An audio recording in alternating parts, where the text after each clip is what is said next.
What do trees and the stock market have in common? Well, they both can't grow to the sky. Welcome to another edition of Hanging Out with Popsy Guy. In this episode, I thought we'd talk about stocks, and specifically your stock portfolio as a retiree. So we've seen in the last 2 years, the S&P 500 has averaged somewhere between 24 to 26% growth in the last 2 years, and people are excited. Who wouldn't be excited about almost 26% growth in your money?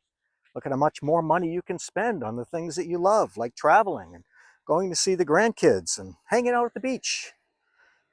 But there's something you have to be very, very careful of.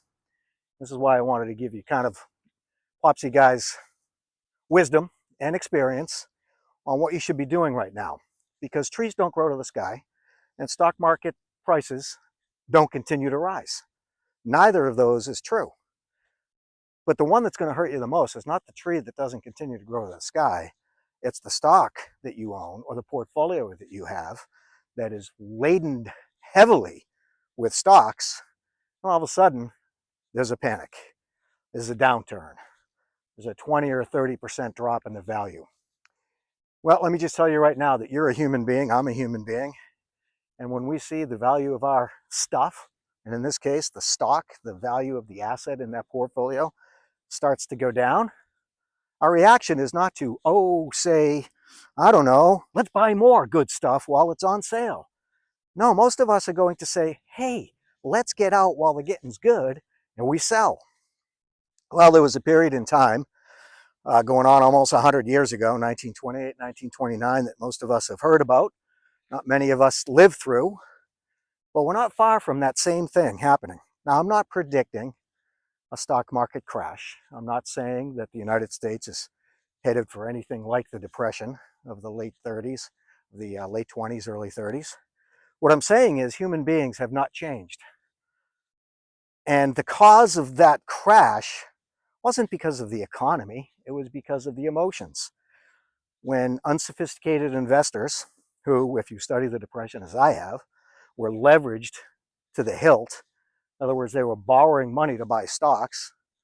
When those stocks started to decline in value, they got what was called a margin call. And they couldn't pay the margin call because the value of the stocks that were used as collateral against the loan were dying, where the value was dropping. So they couldn't meet the margin call. So you fast forward almost 100 years, and what do we see now? We see the same exuberance in the market. People that are not very sophisticated are throwing every dime they have into the stock market, and specifically what we call the Magnificent Seven, and I'll share with you a little bit more in detail about what that's all about. But what prompted me to put this video together as a over 60 guy who spent many years advising people on investments, I was always a contrarian.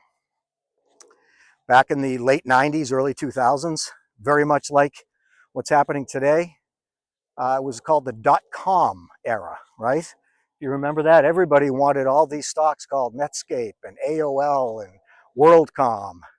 Very few of those are around today, but investors who were over 60 wanted to own them because everybody was buying them. My word, why wouldn't I want these things? So if a client came to me and said, I'd like to put these stocks in my portfolio, I'd grill them and say, why?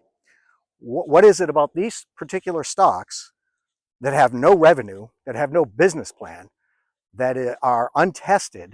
What makes you think this is a good investment for you? Now, I know it sounds kind of harsh, but I shared in a video just recently, you have to ask questions as the advisor, and you should be asking questions as the investor. And nobody can give me a good reason. And back then, fundamental analysis was all the rage. I really enjoyed doing what we call fundamental analysis on stocks. And that's when you actually look at the books, you look at the financials of the stock, you determine whether or not the price to earning ratio is appropriate for the given stock.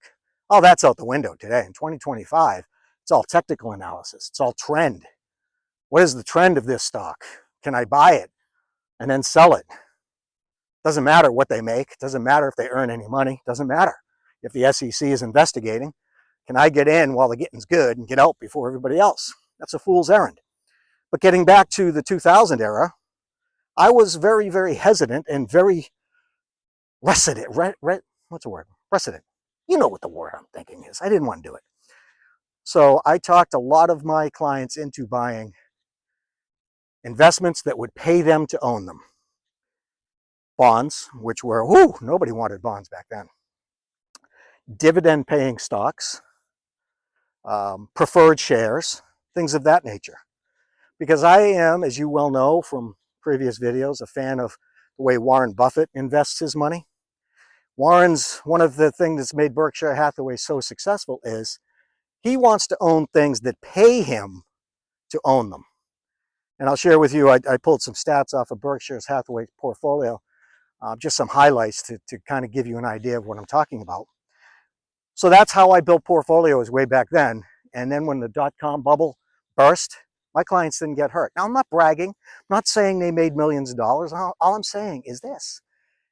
At the age of 60 and over, if you're not working anymore, or if you're still working, and you've got a retirement portfolio, you've got to do everything you can to protect it. As I say in every single video, and I'm going to say it again today, nobody cares more about your money than you do.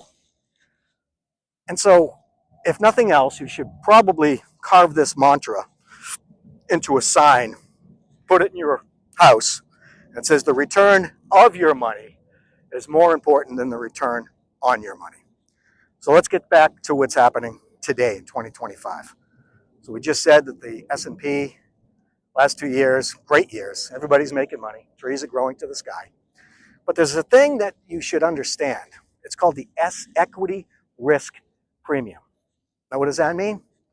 It means what type of premium, additional money, are you earning for the risk of holding a stock? And real quick, how that formula is derived generally is you take a look at the yield and then you compare that to what the yield in a 10-year treasury. So if you take the yield of the Standard & Poor's 500 and then compare that to the yield of the 10-year treasury, you're going to find out that very recently we've dipped into what's called negative equity risk premium. That's not good.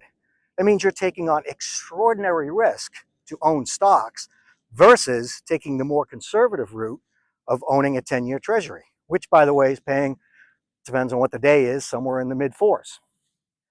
The yield in the S&P is, I think it's less than 1. It's probably 0.75, 0.73, somewhere around there. I don't even know, to be honest with you. I should know. But my point is very simple. I'm not giving you advice. Just understand that if your portfolio is laden down with stocks that are not paying you to hold them, then when the market turns, and it will, we don't know if it's today, tomorrow, next week, next year, but when it does, it's going to be a doozy. We saw that just recently with NVIDIA. NVIDIA, it tanked for a while yesterday. Then people came back in and bought it, all because the Chinese came out with an AI that's even better than the chips and so forth that NVIDIA is putting into AI. Again, I'm not an expert on that. I just want to tell you that anything can swing the market. When you're out having lunch with your spouse, you're playing golf, you're hanging out with the grandkids, you're walking on the beach, your portfolio could drop by 20 or 30%. And when you get back to the house or you pull out your iPhone and you check, you go, well, how come nobody told me? And then you decide you're going to pull the trigger and sell. What did you get paid for that? So I'm going to put on my spectacles, as I like to call them, because I want to read you some stats that I pulled out that I think you'll find interesting. And again, it's all about what I think makes sense if you're an investor over the age of 60 and you've got a lot of money in the stock market right now. Matter of fact, in that Wall Street article that I referenced earlier, they highlighted 2 investors over the age of 60. One was a retired surgeon. The other one, I think, was an ex-bond broker. But both of them have close to 100% of their money in stocks. And to quote one of the people in the article, the man said, the reason I own the Magnificent Seven is you can't bet against people like Elon Musk. So let that sink in for a second. You know what he said? You can't bet against people like Elon Musk.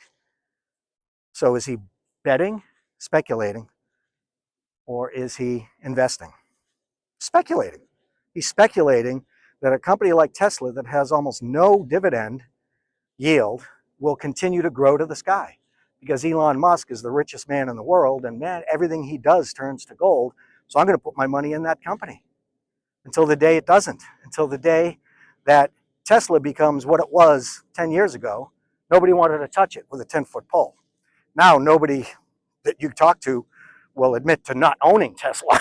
So all I'm saying is don't be irrational in your investing. So, I just talked about that. So Warren Buffett. Okay, so what I did is I looked at Warren Buffett's top 10 stock holdings, and the yield of his top 10 is 2.6%. Now that might not sound like a lot, but he also has almost $235 billion in treasuries, and they're yielding 5%. So he's true to his word. He owns investments, the stocks, and the bonds that pay him to own them. So he's got a little over 2% yield, 2.5% yield in the stocks, and 5% yield on his treasuries. So he's true to his word. And you know what? One of his top 10 holdings is in the Magnificent Seven. I'll give you a second to guess which one it is. Correct. It's Apple. Apple's yield, 0.75%. And these are all numbers from Warren Buffett. His last quarterly 10K was in September of last year. We'll have to wait till the end of the fourth quarter sometime before his new 10K comes out to find out what his investments are, what he's holding. But here's the yield of the Magnificent Seven. Now the Magnificent Seven, they carry close to 60% of the value of the S&P. So you've got 7 stocks, and I'll list them for you. Microsoft, Apple, Nvidia, Alphabet, which owns Google, Amazon, Meta, which is Facebook, and Tesla. Everybody wants to own those stocks because, as I said at the beginning, they think they're like trees and they'll just continue to grow. But you know what the average yield of those 7 stocks was, or is? It's 0.37%. So if we go back to the discussion about risk premium, the yield on those 7 stocks, the Magnificent Seven, is 0.37, and the yield on a 10-year treasury is closer to 4.5. Which one pays you more to hold it? Goes back to the question, are you investing or are you speculating? So if you look at your portfolio, which I'm advocating you do after this conversation, and you start to see it's heavy with these stocks, it's okay, because if they go up, you're going to look like a genius. And if they go down, your advisor is going to hear it. Go meet with your advisor. You're paying for it. And usually they want to meet quarterly. There's no reason that you can't meet more than quarterly if you want answers to your questions. And one of the answers to your questions, or one of your questions should be, what does my portfolio consist of? What do I own? Why do I own it? And also, if you have a conglomeration of mutual funds in your portfolio, and some of the worst offenders are the big banks, they're investment advisors, because most of them are not registered investment advisors. They're brokers, so they earn commission on the sale of mutual funds, and they get what's called a 12B1, which is a trailing fee that the mutual fund company pays them because they're selling their fund. Kind of like at the grocery store, certain products will get paid or pay for shelf space, right? Premium shelf space. It's the same thing with this 12B1 fee, is these mutual fund companies are paying for shelf space in the advisor's portfolio.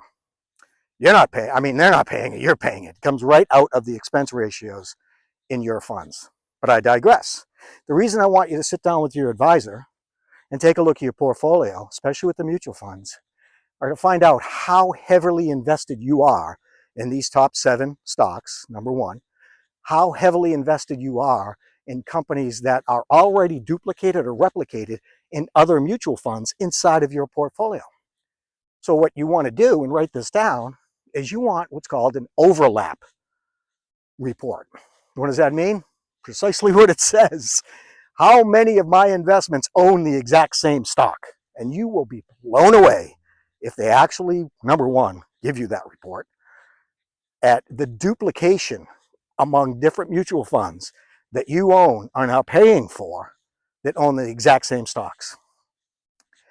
Now, if the Magnificent Seven makes up the largest portion of the S&P's return, and the S&P is up by 22, 23, 24%, and your portfolio is even near that number, guess what?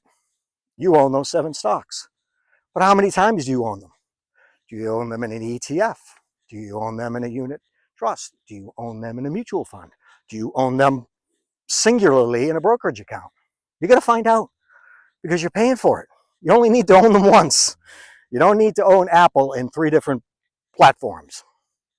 So I just wanted to make sure that you and I were on the same page, that trees do not grow to the sky, that you have every right, because you're paying for this advice, to sit down with your advisor and have a look at your portfolio. What I would highly encourage you to do is find out what is the yield of your portfolio, your total portfolio. That's including your fixed income investments, your stocks that may pay dividends, CDs that you may have, bonds that you have that are generating yield, which most of them do, all of them do. Find out what the average yield of your portfolio is, because guess what? You can't eat return unless you sell it at the right time. The heck does that mean? It means that if your portfolio shows initial investment of $500,000, current market value $1 million, you are not $500,000 richer. On a piece of paper, you've got $500,000 more value in your portfolio. But until you sell those investments and you actually get the cash in your hand, you don't have any more money. And if you continue to wait until that portfolio goes up and up and up to some arbitrary number that you've got in your head to sell, the day that it turns is the day that you start to panic, and that's where you lose big. And I don't want you to do that. I really don't. I don't know when it's going to happen, but it will happen, because, again, trees don't grow to the sky. All right, so that was a kind of a quick, breathless discussion, but it comes down to taking care of your portfolio, because nobody cares, as I said, about your money more than you do. So call your advisor. Have a meeting, even if it's not scheduled. And the receptionist says, well, Mr. Smith, we're not scheduled to do a portfolio review with you until the end of March, which is the end of the first quarter, and then we'll have much better figures for you. You say, well, yeah, that's cool. I want to see him tomorrow. And at that meeting, I'd like a complete summary of my portfolio. I would like to know what the average yield is. I'd like to know what the overlap, how many investments hold the exact same stocks. And we'll have a discussion, because I don't want to be over-concentrated in things that I know nothing about. Now, doesn't that sound like a gutsy way to handle it? Well, guess what? You have to have the guts to do that, because if not, you're just trusting. And as I said in a much earlier video, financial advisors are selling something, because that's how they make their money. And they have to scale up their businesses to have hundreds of clients, because the fee compression is crazy in the business right now. And so they're dropping everybody into what's called model portfolios. You may own one of these model portfolios, but it was sold to you as customized to you and you alone. And when you start peeling back the onion, you find out that you, everybody like you, has the exact same thing. And you're paying the advisor a management fee. And you may be paying fees inside those investments that you don't know anything about. And I'm telling you, please take my advice, if nothing else. Take the time to sit down and ask your advisor tough questions. And if they're prepared and they're fiduciaries, they care about you, they will take the time to do that. And then you'll feel better about sending your friends and family to them, won't you? That's really all that matters to them. All right, so do me a favor. Comment down below. Tell me what you think. If you think I'm full of cookies, that's fine. I'm fine with that. I'm not an advisor anymore. I'm just leaning on experience, and I know that the over 60 crowd is the most vulnerable crowd when it comes to money. They will try to sell you anything because they make money. And I want you to be the one that makes the money. And don't forget, it's more important the return of your money than the return on your money. So subscribe, like, do all those great things to help the algorithm. I'll be with you again shortly and have a discussion about something a little bit more fun. But right now, again, that was on my mind and I wanted to make sure I got it out to you. Enjoy the rest of the day. We'll see you soon.